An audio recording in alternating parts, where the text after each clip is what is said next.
നമസ്കാരം. ഇൻസൈറ്റ് റിപ്പോർട്ടിലേക്ക് സ്വാഗതം. പ്രഭാത വാർത്തകൾ വായിക്കുന്നത് അനു മനു. സംസ്ഥാനത്തെ തദ്ദേശ തെരഞ്ഞെടുപ്പിന്റെ രണ്ടാം ഘട്ട വോട്ടെടുപ്പ് ഇന്ന്. തൃശൂർ മുതൽ കാസർഗോഡ് വരെയുള്ള ജില്ലകളിലാണ് ഇന്ന് വോട്ടെടുപ്പ്.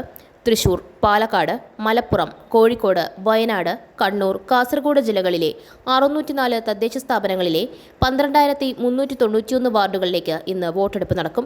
രാവിലെ 7 മണിക്ക് ആരംഭിക്കുന്ന വോട്ടെടുപ്പ് വൈകുന്നേരം 6 മണിക്ക് അവസാനിക്കും. കേരളത്തിലെ യഥാർത്ഥ രാഷ്ട്രീയ ഇരട്ടകൾ ആരൊക്കെയാണെന്ന് മലയാളികൾക്ക് വ്യക്തമായി അറിയാമെന്നും അത് CPM-ഉം കോൺഗ്രസുമാണെന്നും കേരളമൊഴികെയുള്ള മറ്റെല്ലാ സംസ്ഥാനങ്ങളിലും 7 കേന്ദ്രഭരണ പ്രദേശങ്ങളിലും പരസ്പരം കൈകോർക്കുന്ന END സഖ്യപങ്കാളികൾ ആരാണ്? CPM-ഉം കോൺഗ്രസുമാണെന്ന് BJP സംസ്ഥാന അധ്യക്ഷൻ രാജീവ് ചന്ദ്രശേഖർ പറഞ്ഞു.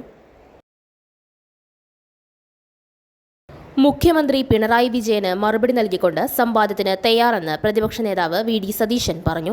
സ്ഥലവും സമയവും മുഖ്യമന്ത്രിക്ക് തീരുമാനിക്കാമെന്നും സതീശൻ പറഞ്ഞു. അവൾക്കൊപ്പം എന്ന പേരിൽ സാംസ്കാരിക പ്രവർത്തകരുടെ കൂട്ടായ്മ പ്രതിഷേധം സംഘടിപ്പിച്ചു. നടിയെ ആക്രമിച്ച കേസിൽ ദിലീപിനെ വെറുതെ വിട്ട കോടതി വിധിയിൽ പ്രതിഷേധിച്ചാണ് തിരുവനന്തപുരത്തും കോഴിക്കോടും സാംസ്കാരിക പ്രവർത്തകരുടെ കൂട്ടായ്മ പ്രതിഷേധം സംഘടിപ്പിച്ചത്. ദേശീയപാതയിൽ അപകടങ്ങൾ പതിവാകുന്ന സാഹചര്യത്തിൽ സംസ്ഥാനത്ത് നിർമ്മാണത്തിലിരിക്കുന്ന ദേശീയപാതയിലെ മുഴുവൻ റീച്ചുകളും സേഫ്റ്റി ഓഡിറ്റിംഗ് നടത്താൻ ദേശീയപാത അതോറിറ്റി തീരുമാനിച്ചു. തെക്കൻ തമിഴ്നാട് തീരം, ഗൾഫ് ഓഫ് മന്നാർ, കന്യാകുമാരി പ്രദേശം എന്നിവിടങ്ങളിൽ മണിക്കൂറിൽ 35 മുതൽ 45 കിലോമീറ്റർ വരെയും ചില അവസരങ്ങളിൽ മണിക്കൂറിൽ 55 കിലോമീറ്റർ വരെയും വേഗതയിൽ ശക്തമായ കാറ്റിനും മോശം കാലാവസ്ഥയ്ക്കും സാധ്യത. മറ്റൊരു വാർത്തയുമായി വീണ്ടും കാണാം. നന്ദി, നമസ്കാരം. അങ്കമാലി മങ്ങാട്ടുകരയിൽ 5 സെന്റ് സ്ഥലവും 1400 സ്ക്വയർ ഫീറ്റ് പുതിയ വീടും വിൽപ്പനയ്ക്ക്.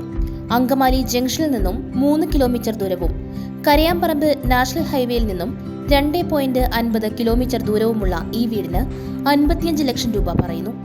ആവശ്യക്കാർ വിളിക്കേണ്ട നമ്പർ 7034873123 7736964883. വാർത്തകൾ ചെറുതോ വലുതോ എന്നതിലല്ല കാര്യം. നിങ്ങളുടെ പ്രദേശത്ത് നടക്കുന്ന ഏതൊരു വാർത്തയും അതിന്റെ പ്രാധാന്യം ഒട്ടും ചോരാതെ തന്നെ നിങ്ങളിൽ നിന്നും ഞങ്ങളിലൂടെ ജനങ്ങളിലേക്ക് എത്തുന്നു.